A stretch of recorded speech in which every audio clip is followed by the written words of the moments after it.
Hi folks, welcome back to the channel and thanks for clicking on the video yet again.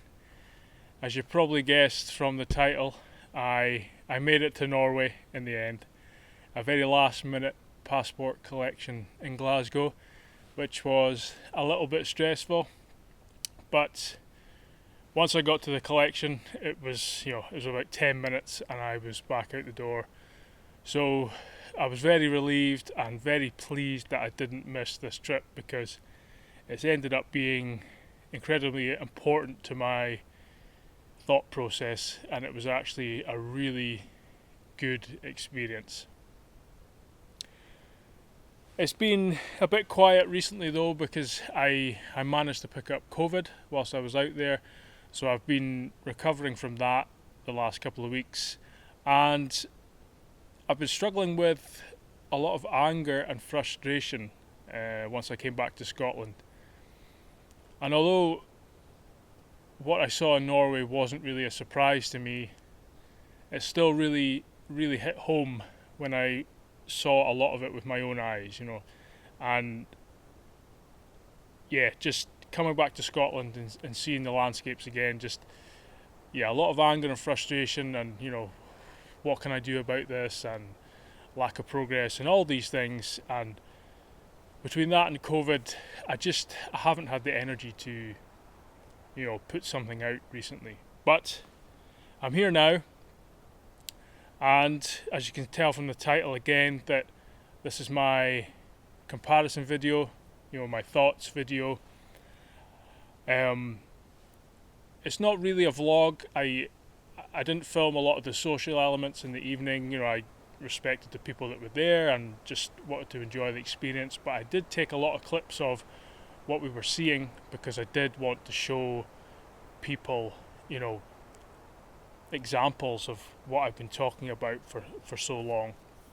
So because there was a lot of people, a lot of wind noise, all this kind of thing, the clips are silent, and I've done a bit of a voiceover explaining what we're looking at. And first time doing this kind of thing, it's not the best, but hopefully it's enough for you to get an idea of what I'm talking about. But I'll start by explaining the sort of background of the trip and how it was organised and what the purpose of it was. So it's almost a professional development trip that is funded by ERASMUS Plus, which is an EU fund.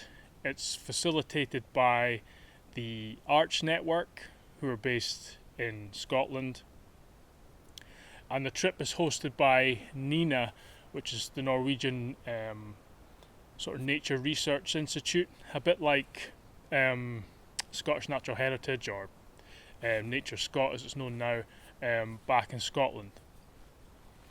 And the purpose is basically to send land management professionals who are involved in woodland restoration or peatland restoration, or whatever the focus of the trip may be, send them to these places as to sort of give them the experience, let them see what's missing, different land uses, a lot of information exchange, working methods, all these kind of things. And they're incredibly valuable trips. Unfortunately, these kind of trips are coming to an end now because of Brexit, and we no longer qualify for the EU funding. But hopefully there'll be something like it in the future, because I just wish I could send everyone on one of these trips, especially this Norwegian trip, looking at forest regeneration, because unless you actually see a lot of this stuff for yourselves, it just doesn't quite hit home when you're sitting here in Scotland and you can't compare the two. And how did I qualify for the trip? Well, for those that don't know, I am a forester and I work for Forestry and Land Scotland, and part of my role at the moment is native woodland restoration in places like Glen Affric, montane scrub restoration included in that too. So this kind of trip to Norway was just ideal for me. You have to apply, you have to do an application and explain, why you qualify the trip, and what benefit you would get out of it and what you would do with that benefit afterwards. But yeah, sent it in and managed to get a place, which was fantastic. And on this trip we had 3 from Forestry and Land Scotland, 2 from the RSPB, 1 from Crown Land Estates, 1 from the Woodland Trust, and 1 from the John Muir Trust. So it was a really good, diverse group. And I have to say, I was a little sceptical of what people's thoughts and views would be before I went on the trip, but it turned out everyone was on the same page. Really nice group of people. We had some great discussions, constructive discussions, and yeah, I think that really added to the whole experience. So, what is the purpose behind this trip? Where has it all come from? Well, like I say, we were hosted by the NINA Research Institute, and more specifically Dr Duncan Halley. Now, Duncan is a wildlife biologist. He's originally from Scotland, but he's lived in Norway for 20 plus years now. And more recently, he's been doing research into the comparisons between South West Norway and Scotland, especially the Highlands of Scotland, in terms of, natural regeneration of forests. So I'll give you a bit of background on that. South West Norway and Scotland have developed quite similarly since the last ice age. So, in terms of vegetation, the forest came in, it developed, and then, it started to decline as we started to clear it for firewood, and, grazing increased, farming increased, all this kind of thing, right up to the 19th century. Very, very similar, and the areas were heavily, deforested. But what happened then was a very critical difference.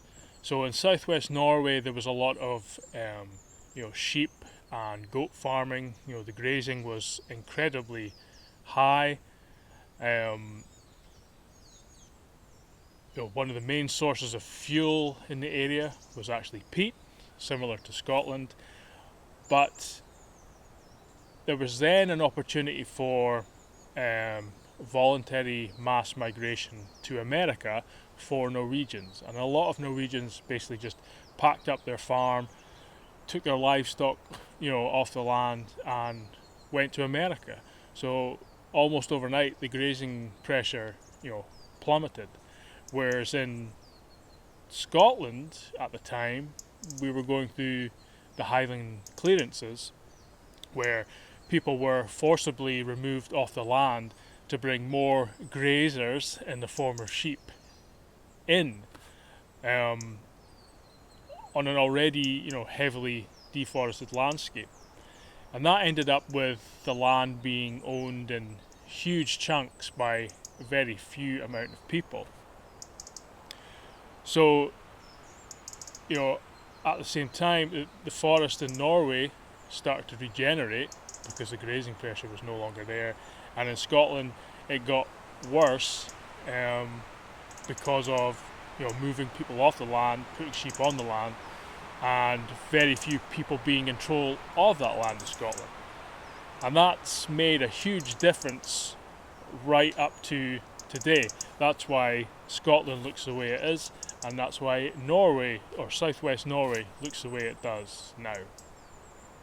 But anyway, I won't go into too much detail on that yet. I'll let you watch the video. You can see for yourself, you can compare the differences, and then I'll do a forest thoughts type summary of it all at the end. But I'm going to have loads of links in the description to all the organisations I mentioned. There'll be articles on different bits and pieces related to this subject as well. it's, there's so much detail on this, I could talk about it for days. I like to ramble, I'm doing it already. But, I've obviously skimmed over a lot of stuff, and people obviously don't have the background that I do, so, not everything's going to make sense straight away. So if there's any questions at all, please write them in the comments. So yeah, I'm going to shut up now, and we'll get on to the video. In terms of travelling, we all met up at Edinburgh Airport as a group, flew out to Oslo, and then we had another flight from Oslo to Trondheim. We had a 3-hour wait in Oslo too, and then our plane from Oslo to Trondheim was delayed an hour, so we actually got in around 10 o'clock at night. Then we had a 2-hour drive to the accommodation. So yeah, I didn't film much on the first day and night. We were all pretty tired. So the video basically starts on the first morning after we've arrived. But yeah, I hope you enjoy the video, and I'll see you at the end. Okay guys, let's kick this off. Welcome to Songli.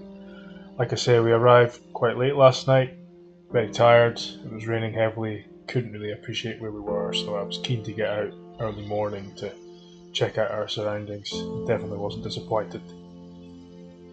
We were all a bit tired, so the plan was to have a relatively easy morning. So whilst Duncan went to the local supermarket to get us food of the week, that gave me a chance to get out for an early morning wander. So I'm going to hit you with some photos early on here for maximum impact. This is the Songli area just over 100 years ago. Barely any trees, it was farmed, lots of goats, lots of sheep, very, overgrazed, barely anything left. And just to state again, this is just over 100 years ago, that's all. But an absolutely beautiful area to stay for the week, with its traditional red and white farm buildings. And this place has had a bit of a checkered history, but most recently it's now, the buildings are owned and run by a local NGO, and the surrounding forest is now back in government hands, and it's managed as a nature reserve. In the second half of the morning, Duncan took us on a guided tour around the Songli area. The flower you see in front of you is called Alpine Blue South Thistle. Recorded at only 4 sites in Scotland, I think. Incredibly rare, but quite common throughout the rest of its natural distribution. We then made our way down to the local lake, where we looked at the natural regeneration tree line marching back up the hill. And as you can see, it's clearly having no problem at all, and it's still got a long way to go. But to put it into a Scottish context, we're standing at 300 metres above sea level at Songli, and that would be similar in climate to the Central Highlands at 500 metres, say somewhere around Craigmeggy. After looking at some signs of beaver activity, we headed round the other side of the lake to an area of open boggy pinewood, and this place was just full of stuff. Bog rosemary, dwarf birch, there's blaeberry, cowberry, crowberry, mountain birch everywhere, Scots pine, things were regenerating, things looking healthy. It was just a fantastic place, it really was. Despite the incredibly wet conditions and poor soil and elevation, the forest was having no problem thriving here, and natural regeneration was happening all over the place. Now this is a really interesting one, and I'm just about to pause the video here for a second. Before natural regeneration started to come back at Songley. There was a few old scattered pines left in the landscape, very open. And you can tell the older pine here because it's bending to the left and it's just been battered by the wind for most of its life. The ones around it are straighter, and it's thought that as the forest has regenerated and more trees have come up, it's provided mutual shelter from that wind and they're able to grow straighter, which I thought was just fascinating.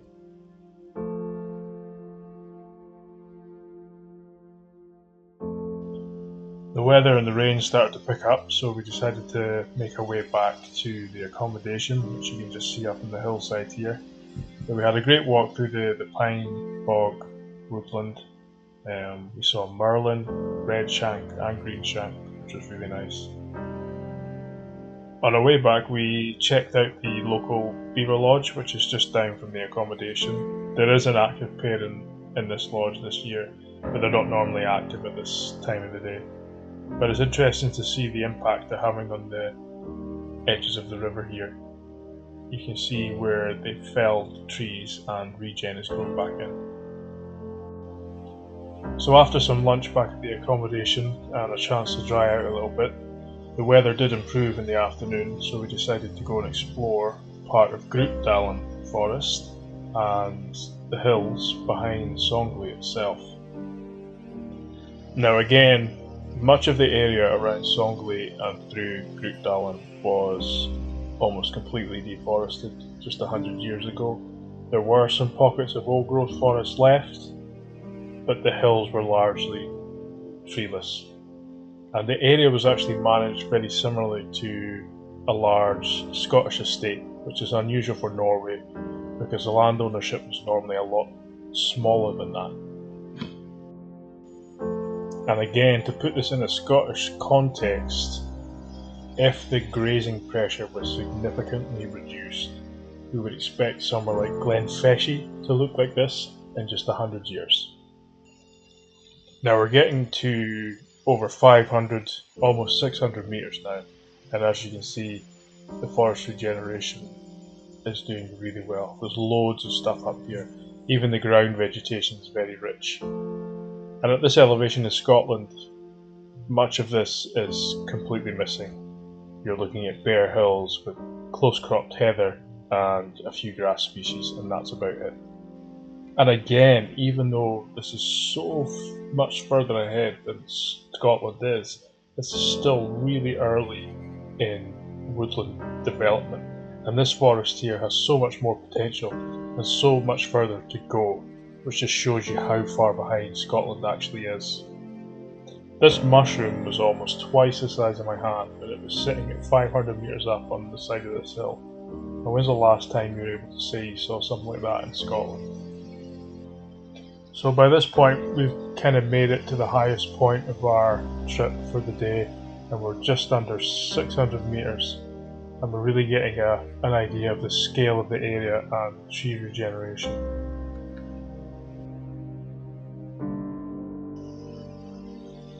Now this view coming up was one of my most favourite of the trip.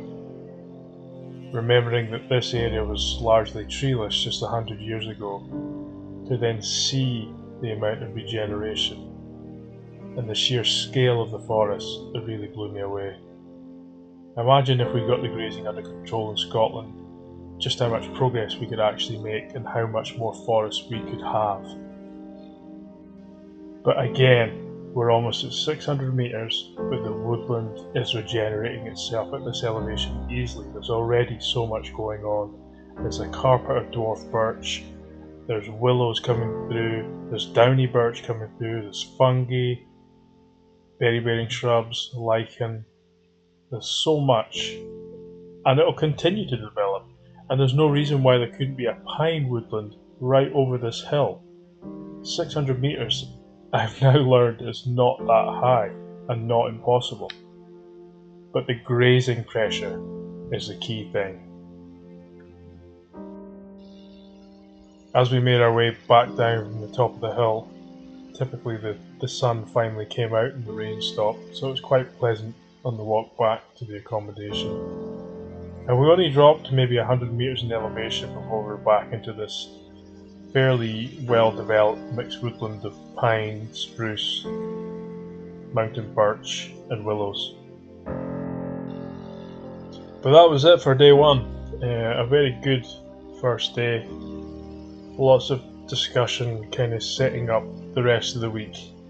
But yeah, we went home, had dinner, enjoyed the evening and got ready for tomorrow.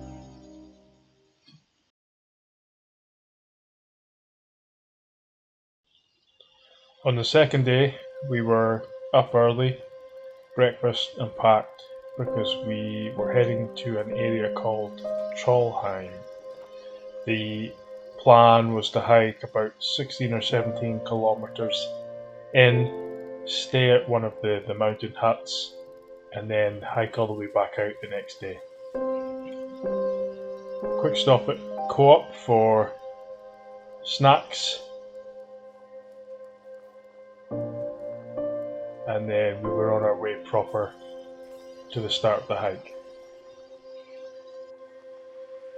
So the plan was basically to start in one glen, hike up the hill, over a high mountain plateau, and into the next glen where the hut was. Now this first glen was virtually treeless again, just 60 years ago. And coming from Scotland, the amount of regeneration looks fantastic, but as always, the devil is in the detail, and all is not quite as it seems.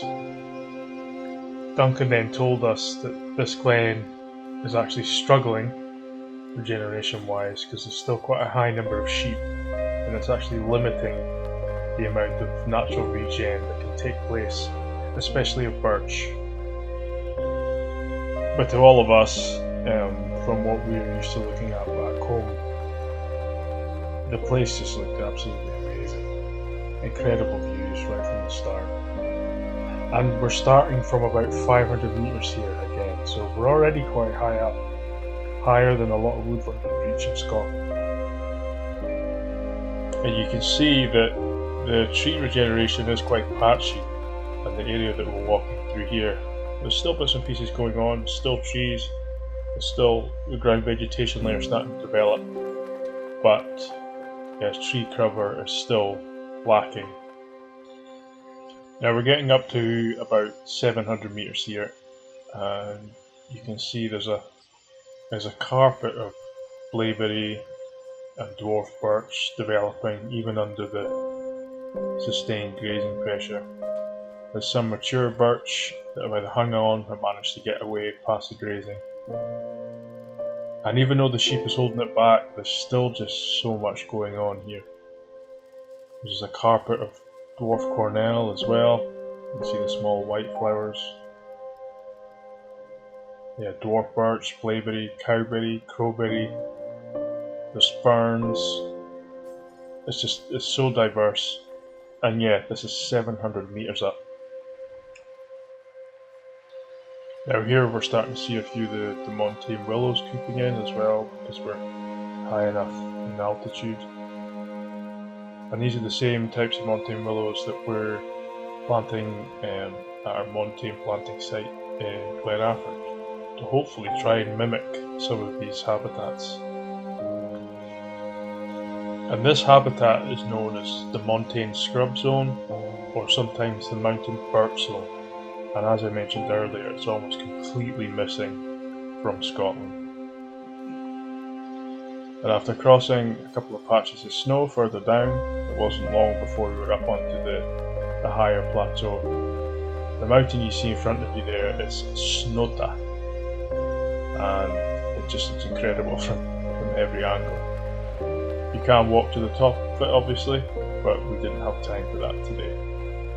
But we did have time to sit and have a spot of lunch and admire it from afar.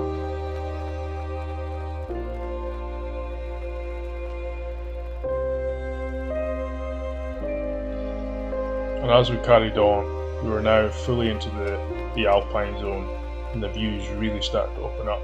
It's just 360 degrees of mountains with snow patches on. But there's still trees up here. There's still mountain birch, there's juniper, there's willows, there's still a carpet of dwarf birch, berry-bearing shrubs, the bearberry, cloudberry. The tree size starts to diminish and they get smaller and gnarled, but the components are all still there, the woodland components. We'd had quite a bit of rain the last couple of days, and then some quite hot weather, so the last of the snow patches have been melting, meaning that a lot of the burns and the streams were running quite high, which made for some interesting crossings.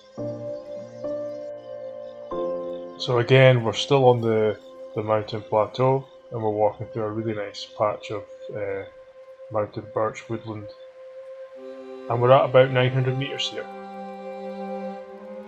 So for people back home saying that trees can't grow above 400 or 500 metres, it's just simply not true. And then we got to the highest point of the plateau for the day, and we took a rest because it was getting quite warm, but the views were just stunning. And now it was time for the highlight of the trip, Trondheim itself. You can already see there's such a difference from the glen we came up from. Now, in terms of vegetation, Duncan tells us that this sequence is largely intact here. You move from pine bog woodland into the upper pinewood zone, into the mountain birch zone, and into the alpine zone properly. Now, there was very small scale grazing here, maybe about 300 years ago. You can see some of the more open patches in the glen there, but apart from that, it's largely intact here. And in terms of wildlife, there's no wolves or bears, but we do have lynx, a wolverine, and pretty much everything else you would expect in these kind of habitats. And of course, this includes additional browsers such as European elk and reindeer at the higher altitudes, yet we still have a perfectly functioning woodland.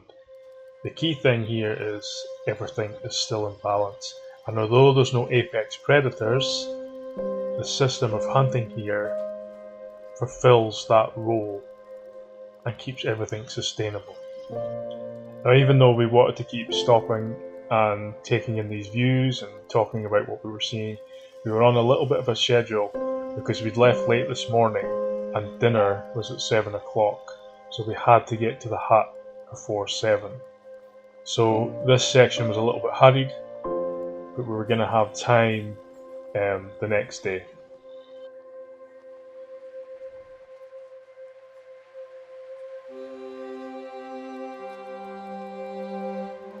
This bridge was incredibly wobbly, and the reason everyone's looking at me is because I had my camera out and I was actually trying to hold my balance whilst walking across, and they thought it was hilarious.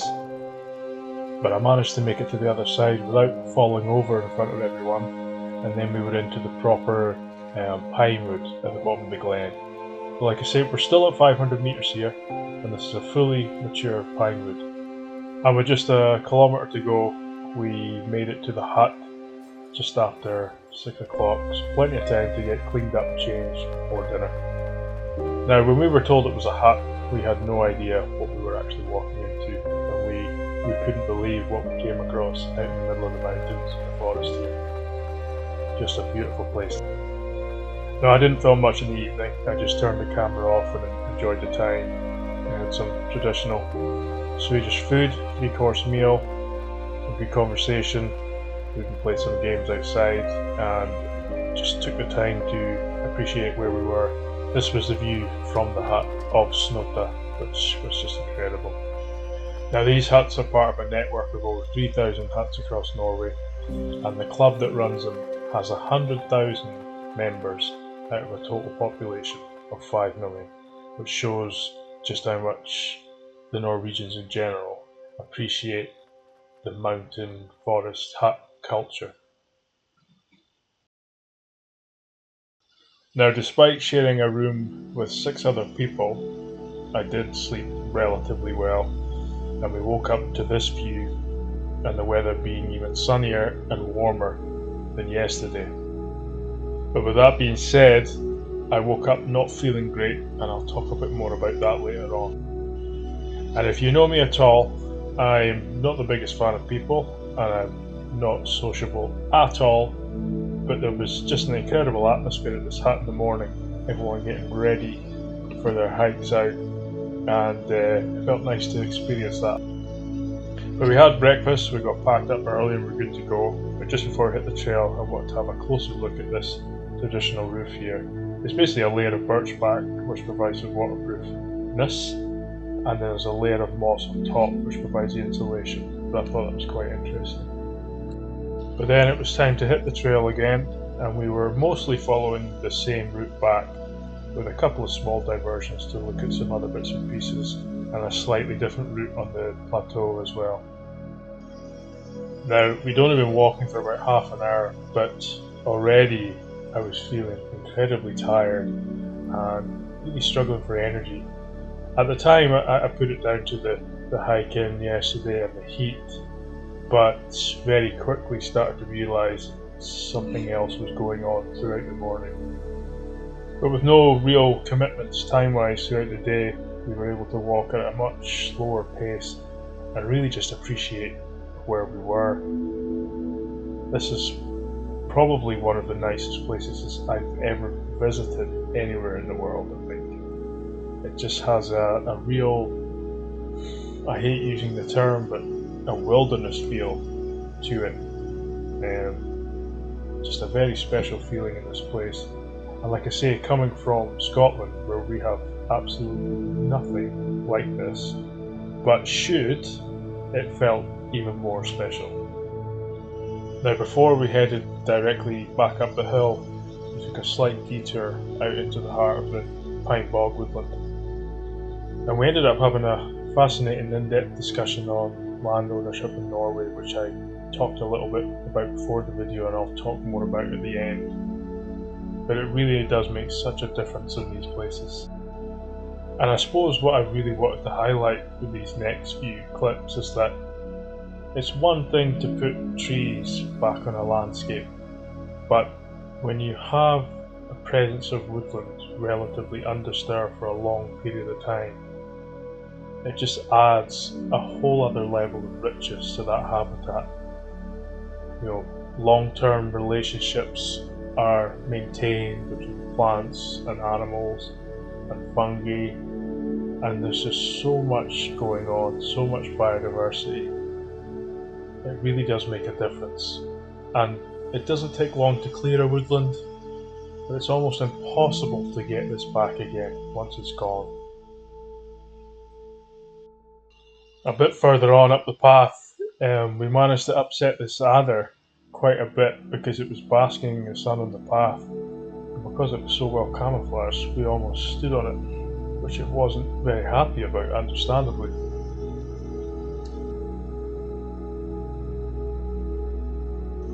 And not long after that, we were back to the upper reaches of the pine wood, where it transitions with the mountain birch woodland, and also back to the more open views of this glen, which you just never get tired of looking at.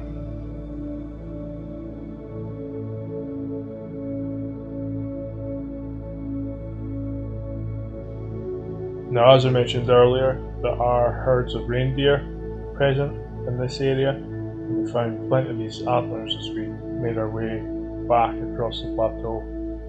But it was so warm today, and with it being summer, the reindeer were probably even higher than us at around 900 to 1,000 metres. But we stopped off for a swim and some lunch before another hazardous river crossing. I had waterproof socks, so I just marched straight across it, but everyone else wasn't so keen to get their feet and their socks and their boots wet.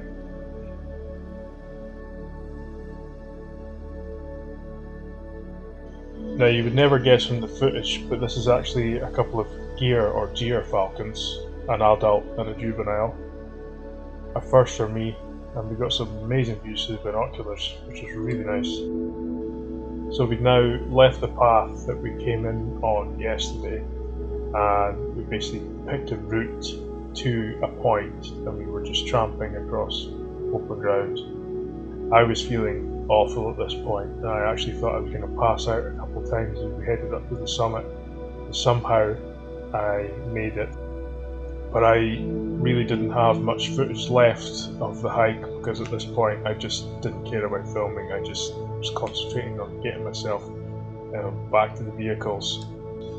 But spoiler alert, I made it back in the end. An incredible trip, one I'll remember for a long time, and definitely the highlight of the week. So after the hike back out yesterday, we got back to the vehicles, and then we had a 2-hour drive home, after which I collapsed and slept for 11 hours. I woke up feeling pretty awful, and Duncan had got some COVID tests for me to take, and I don't think it's any surprise, but I tested positive. But I was determined not to miss out, so I joined the group and we headed to the west coast. Now, you can see from the clips here that given the right growing conditions, trees will literally grow on every square inch of ground that they can, and that includes rock faces and scree slopes. And we actually made a quick stop to look a bit closer at this, and there's a common misconception back home that trees won't grow on rock faces and scree slopes, but it's clearly not the case. And if we had the same conditions back home, then most scree slopes would disappear under forest cover. Now, the coastal areas in southwest Norway were actually hit the hardest in terms of deforestation and grazing pressure, and that's because the climate is slightly milder at the coast, so grazing animals were able to continue all year round without stopping. And again, much of what you're seeing here was treeless just 100 years ago, and this is mostly natural regeneration after grazing pressure was significantly reduced. And although it's hard to believe, southwest Norway had become so treeless that the main source of fuel was peat, like many areas of northwest Scotland.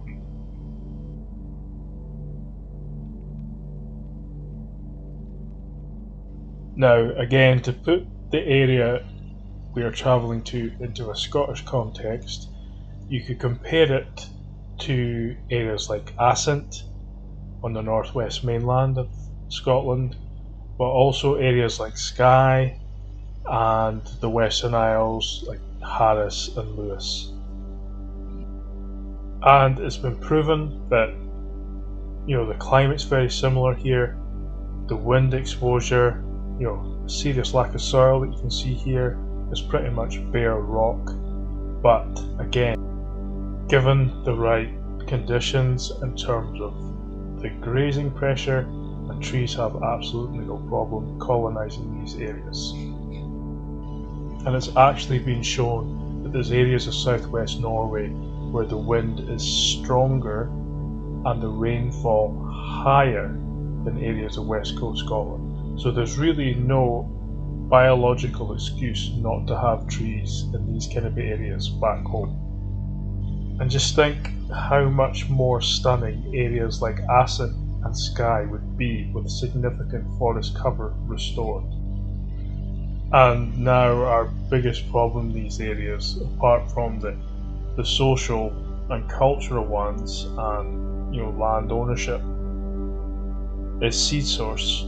These areas have been bare for so long, it would be difficult for them to bounce back in a purely natural way like many areas in Norway have. We had a quick stop here because Duncan wanted to check another beaver territory and see if there was any recent activity, which there wasn't really any signs of.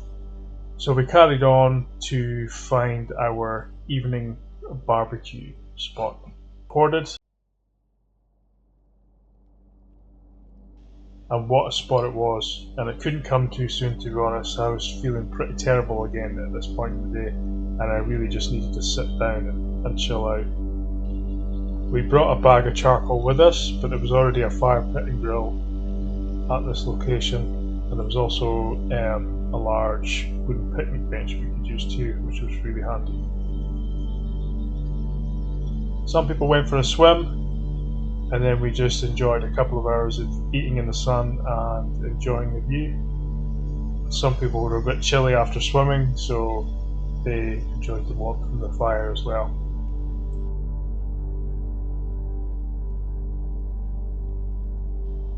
But we got all packed up and headed back to the vehicles, and Duncan had a couple more locations for us to try and check for beaver activity and hopefully see a beaver, because we still hadn't actually seen one yet.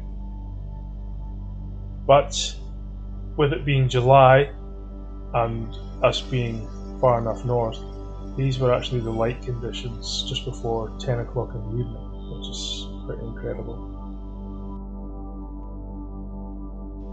But it was a very warm, still evening, so we put our insect head nets on and some more insect spray, and we headed in to look for some beavers. It always impresses me the size of trees that these beavers will tackle.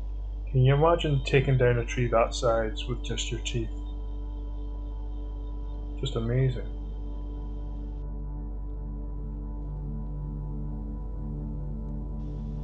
But as a group, we crept as quietly as we could through the forest, and Duncan was taking us to a pretty good vantage point where we were just around the corner from the lodge, and it would probably give us our best chance of actually seeing some beaver if they were there. But again, just a really beautiful evening and a really nice spot just to sit and listen and watch.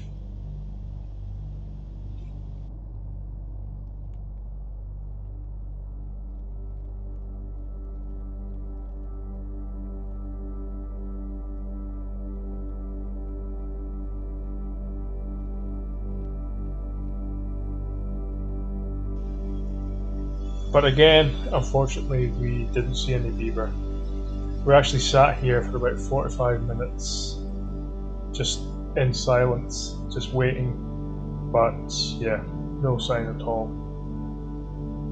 But like I said, still a nice spot to spend some time, a really nice waterfall nearby as well.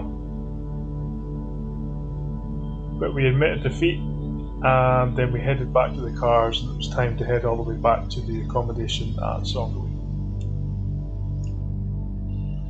But on the way home, we did see this male European elk. It ran across the road in front of the vehicles and then hopped up onto the bank maybe 30 metres away, which is an incredible sighting. The best sighting I've ever had anyway. On day 5, it was back to Grootdalen, which is the forest behind Songley that I mentioned on day 1. But instead of going up onto the hill, this time we were going down into the glen to have a proper walk through the forest. Now, Grootdalen did have some old growth pine left, but the majority of the landscape was largely treeless just 100 years ago. And the main reason for this was that the land was managed as summer farms, similar to Sheelings back in Scotland, where livestock were taking up to these areas for summer grazing basically, and there were large numbers of sheep and goat in these areas.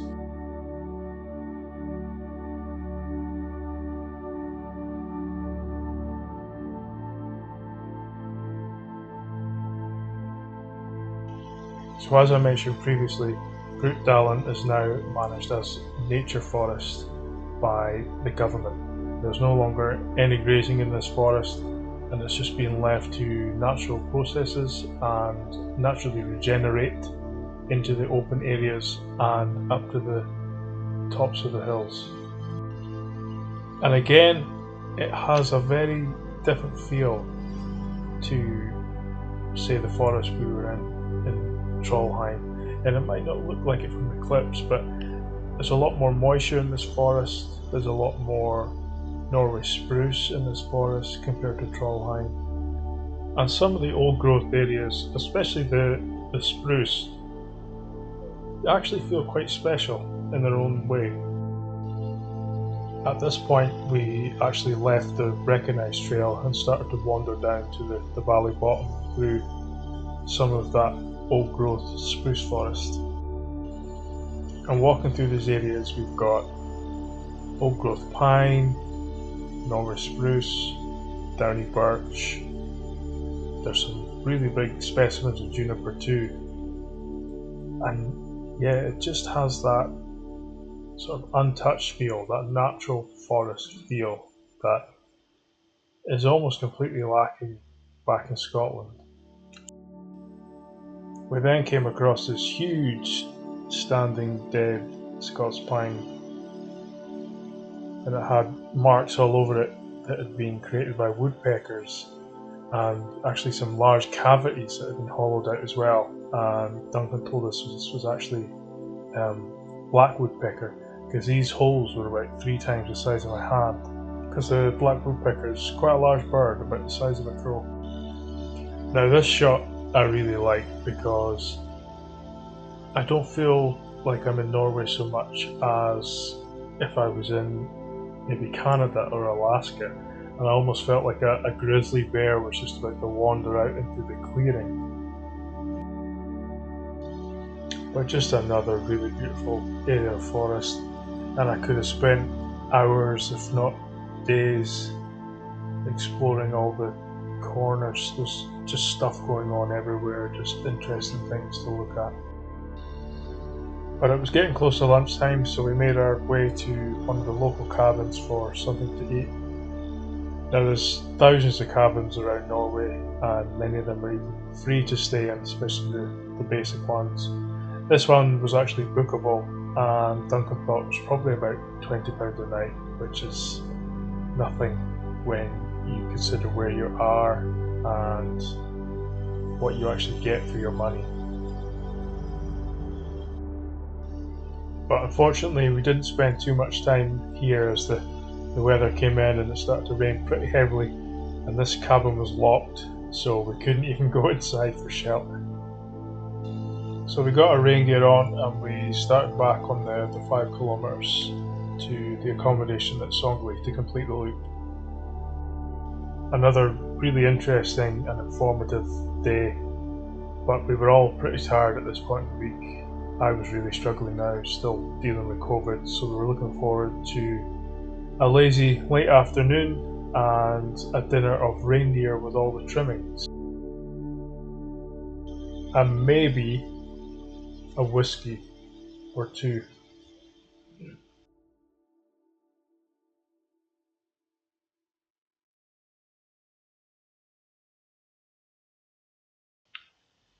Now, this was the 6th and final day of the trip, and at this point my body was just about to give up. I'd been struggling with COVID the last 3 days, and I pushed on regardless, but it was finally starting to catch up with me and I was exhausted and needed some proper rest. So the group headed off to Trondheim to look at a few bits and pieces, but I decided to stay home and have a lazy morning. And because everyone was out of the accommodation, I decided it was a good opportunity to give you a proper tour around the place. So the first rule to remember when visiting Norway is absolutely no outdoor shoes inside the house. So I put my boots in the small drying cupboard here. This cupboard was used a lot this week. We walked across a lot of wet ground and we were out in wet weather. And to be honest, you're actually very lucky that you can't smell inside this cupboard. So, on with the tour. This is obviously through the front door, into the entranceway.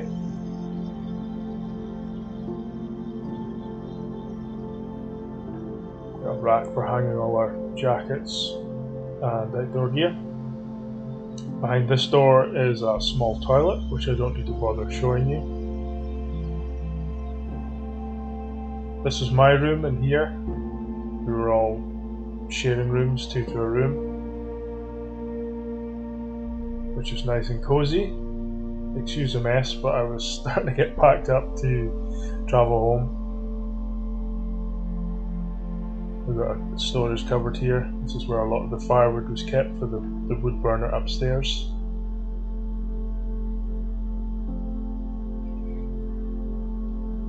Through this hallway we've got a freezer, and then we've got the downstairs shower room.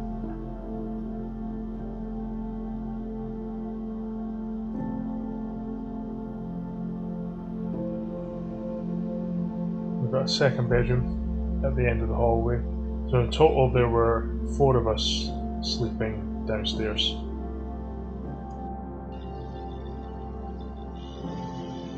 So we'll head upstairs to the second floor.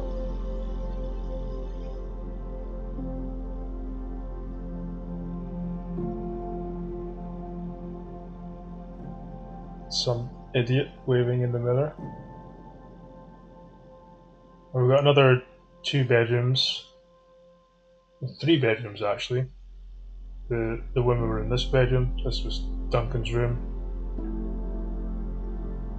And then we've got a much nicer shower room and toilet upstairs.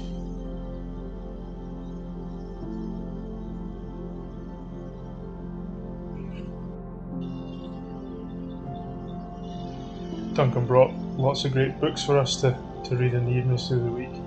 I read little bits of most of these, and I think I'll be buying most of them too eventually. And then we're into the main living area. This is a really comfortable space through the week. Kitchen with basically everything you need. Big wood stove. The sofas are really comfortable. Just a really nice place to chill out and, you know, have some good discussions in the evening about what we've seen and what we're involved in back home. Nice view from the main window as well. And then we've got the dining area too.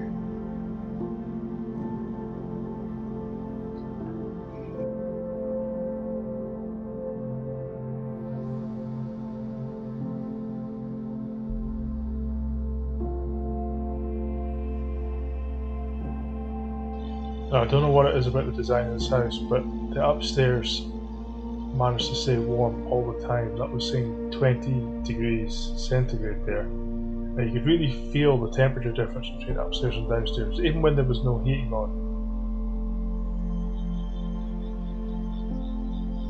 And we had a large balcony, which we didn't actually use because 3 of the evenings it was raining, and 2 of the other evenings we would have got eaten alive, so we didn't actually utilise this space much, apart from maybe the odd cup of coffee.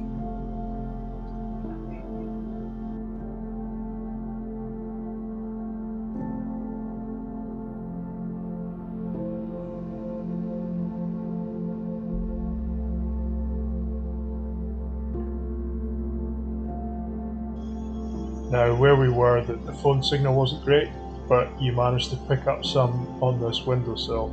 So this became the phone corner, and in the evenings we would have 9 phones lined up in the windows here. Just to show you what the temperature is outside, that's 11 degrees centigrade, and again there's no heating on in the house at the moment, but it's almost 10 degrees warmer. Now sadly this became our medication table. We've got paracetamol, COVID tests and some other bits and pieces, because 5 out of 8 of the group tested positive for COVID in the end, and a few of us were pretty rough with it. But yeah, that was our accommodation for the week, so hopefully you enjoyed that little insight. And as you can see, great place, fulfilled all our needs and more. So for the final evening of the trip, we decided to make one last attempt to see the elusive beaver. Duncan took us to another known territory, this time only just a kilometre away from Songley itself. Another beautiful spot, another beautiful evening. We walked in here and we all sat down, made ourselves comfortable, and just started watching and waiting.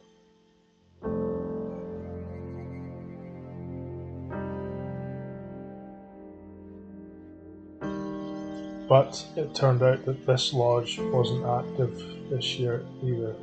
Lots of activity, but no fresh signs at all.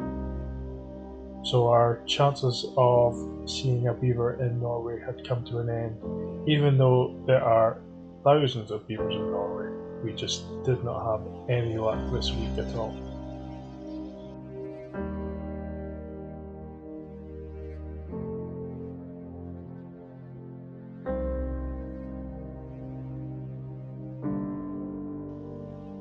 But like I said, another beautiful spot, another really nice evening to be wandering around the Norwegian forests.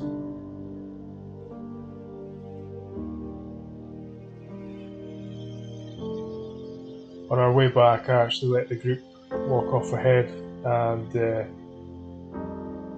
I took a very slow pace and just sort of took a moment to let it sink in where I was and what I'd learned this week and what I'd seen and what I was going to do about it when I got back to Scotland, which part of that is making this video and just trying to spread awareness and knowledge on the situation in Norway and Scotland at the moment.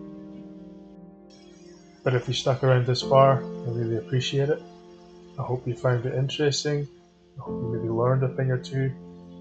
I'm going to leave you now with some clips from the plane, just so you can see a bit more of the scale of the area that we spent the weekend.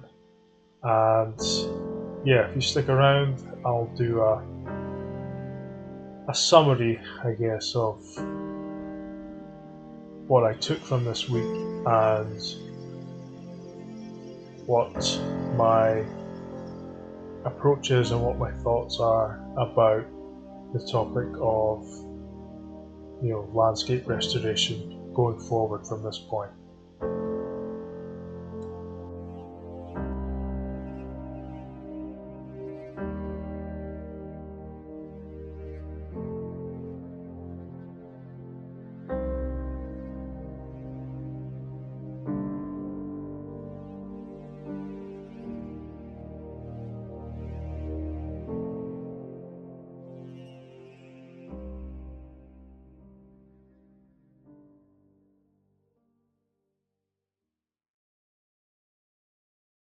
If you stuck around this long, I really appreciate it.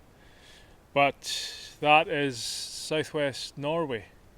And I think the quote that summed up the week was, "There's just trees everywhere." And I know that's an obvious one, but everyone in the group said it multiple times throughout the week. There really is just trees everywhere. Now, the headline of Duncan's research that I mentioned at the start of the video and the comparison between South West Norway and mainly the Highlands of Scotland is that there's no biophysical reason why the Scottish Highlands cannot look like South West Norway in terms of forest cover and forest regeneration. And what do I mean by biophysical?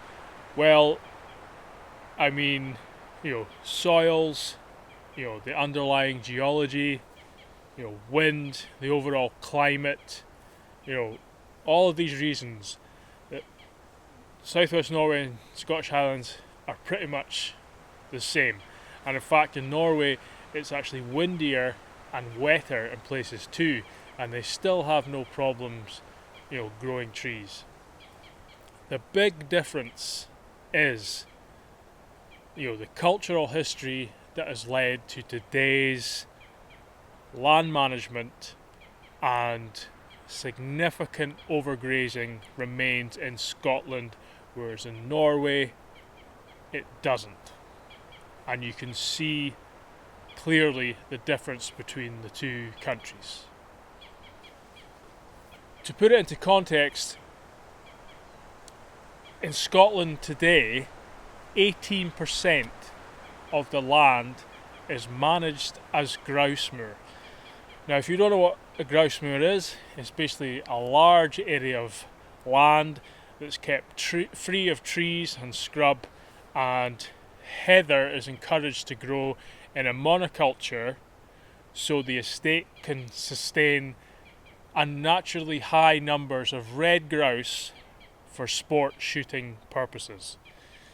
Now, historically, and it still happens, the land is drained to encourage the heather to grow. There's muir burn to encourage, to clear old growth heather and create areas of young regenerating heather, again for grouse to eat.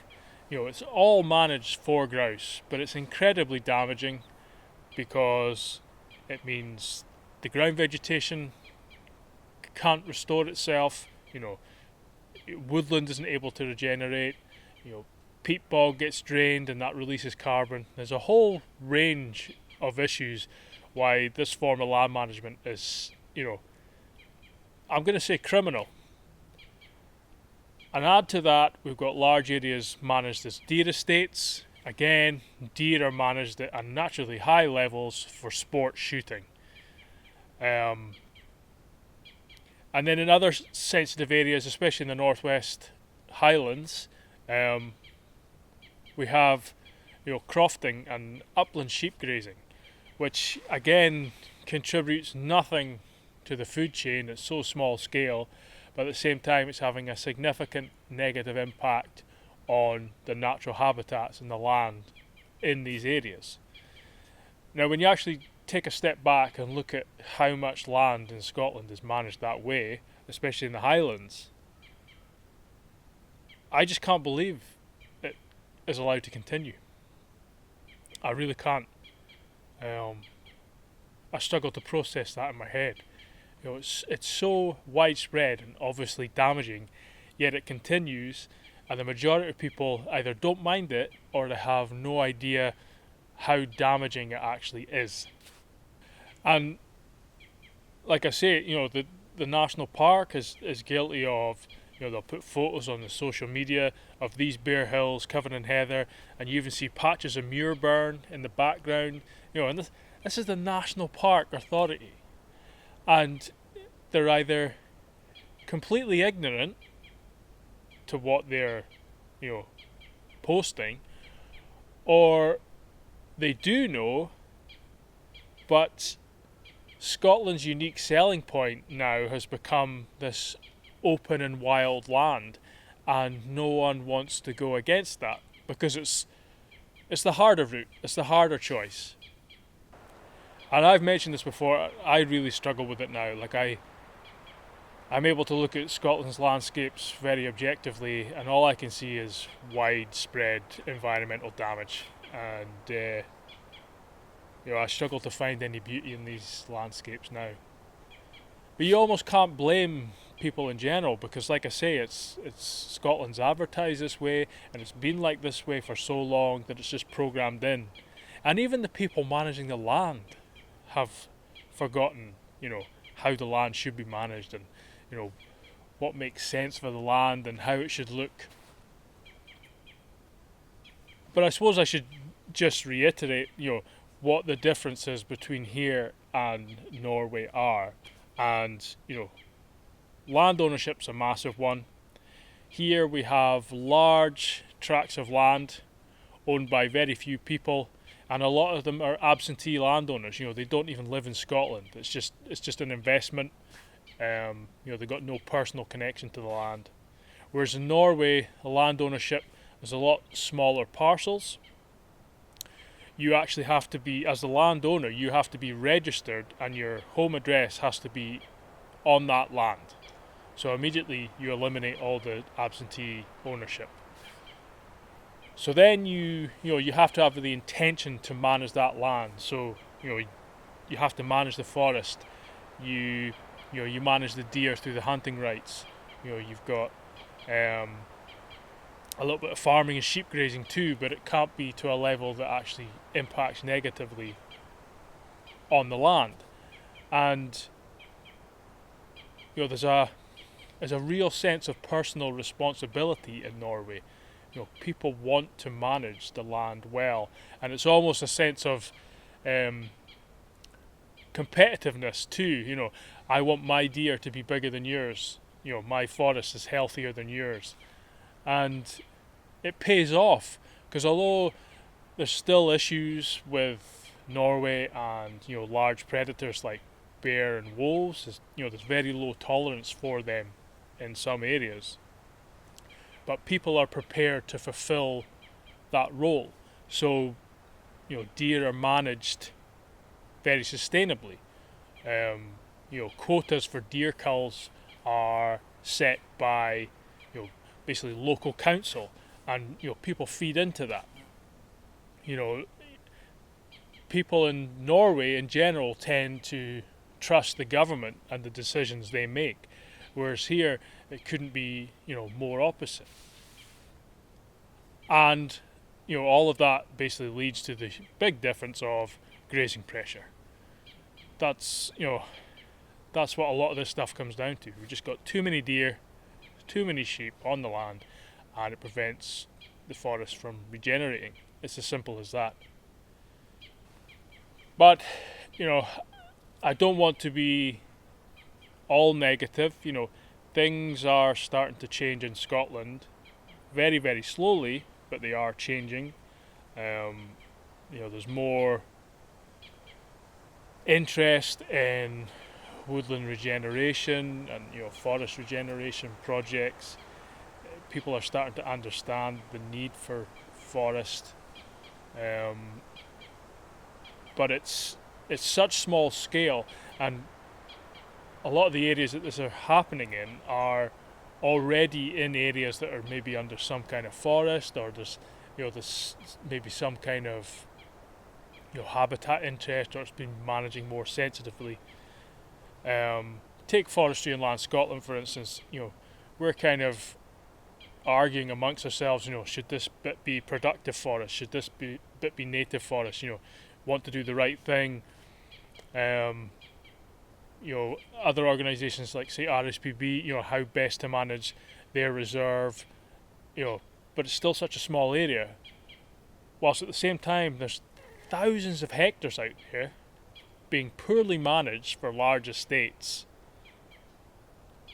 and where we could expand woodland cover by an unthinkable amount, yet no one's looking at it, because the majority of people are just programmed to think, oh, that's Scotland, they have wide open landscapes with no trees or nothing on it, so we won't question it.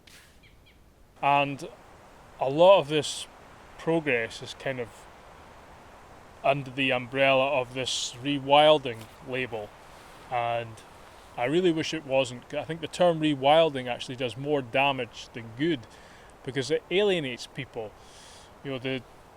The land management that we need to change, the landowners, they hear rewilding and they just think, hippie nonsense, I'm not interested.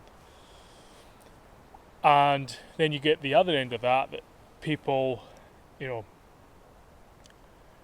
get so excited and emotional about, rewilding the landscape, let's make it completely natural, and, all this stuff. And it just doesn't work. And the two sides get further apart. I'd much rather we called it restoring the landscape. People still need to work the land. There still needs to be commercial forestry. There still needs to be some sheep. We could have a much more sustainable system of hunting.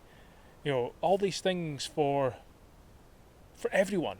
Not just a select few absentee landowners.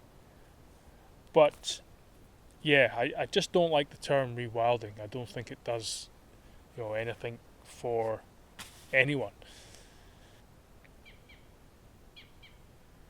So, yes, things are changing a little bit, but we need scale.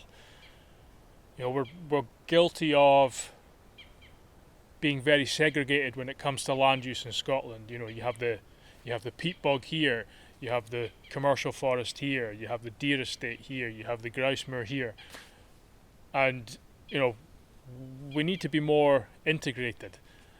And that's another big difference in Norway, that each landowner has a small parcel of ground, but everyone's got some forestry, some hunting, some farming. You would be able to hunt game as well as deer, these kind of things. If you're lucky, you would have fishing rights too. And every person's got a little bit of it all, and when you join it all together, you just get a much healthier landscape and a much more productive landscape than Scotland. I mean, Scotland's got some of the lowest biodiversity in Europe. And if it's such a wild and natural and beautiful land, why is that the case? Where did all the wildlife go if the habitat's natural and wonderful? These are the things I struggle with all the time, and I just wish that more people were aware. And that kind of leads me to my final point, I guess, because I know a lot of people that I've spoken to, they always say, what can I do? Can I go and plant a tree? Can I go and volunteer for people? And I sort of say to them, there's nothing wrong with that. It does contribute in some small way, but the biggest thing we can do is spread the message. Spread awareness of what we're missing, what it should look like, the damaging land use. Just talk to people about it. And the more people that know, the more public pressure builds up, and then that's when things start to change on a bigger scale. I think if people actually understood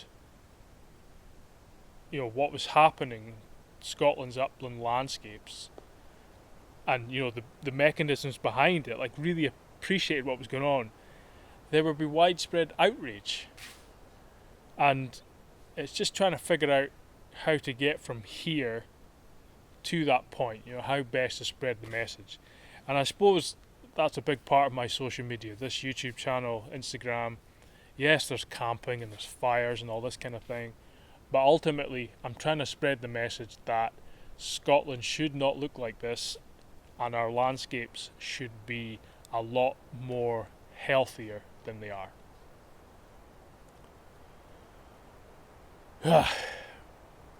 As you could probably tell, I'm quite passionate about this stuff, and I get very invested, and sometimes I struggle to process it all, I really do. But I'm going to draw a line under it there. I hope you enjoyed the video in some way. I hope you maybe learned something, and please pass the message on if you can, and do your bit. And I think that's all we can do right now, just keep spreading the message, keep building the pressure. But yeah, there's loads of links in the description. As I said earlier on, I've got links to the organisations involved, articles, and please, any comments, put them down below. Don't be afraid to ask them. There's no stupid questions. I certainly don't know everything. I'm not saying that. I don't have all the answers to all of this either. But until we start recognising the problem and talking about it constructively, nothing will ever change. Right, guys. Thanks for listening. Remember to like, share, subscribe, all that stuff. The channel's still doing pretty well. We're well over 1,000 subscribers. I really appreciate everyone who takes the time to interact and watch the videos. So yeah, thanks very much, and I will see you on the next one.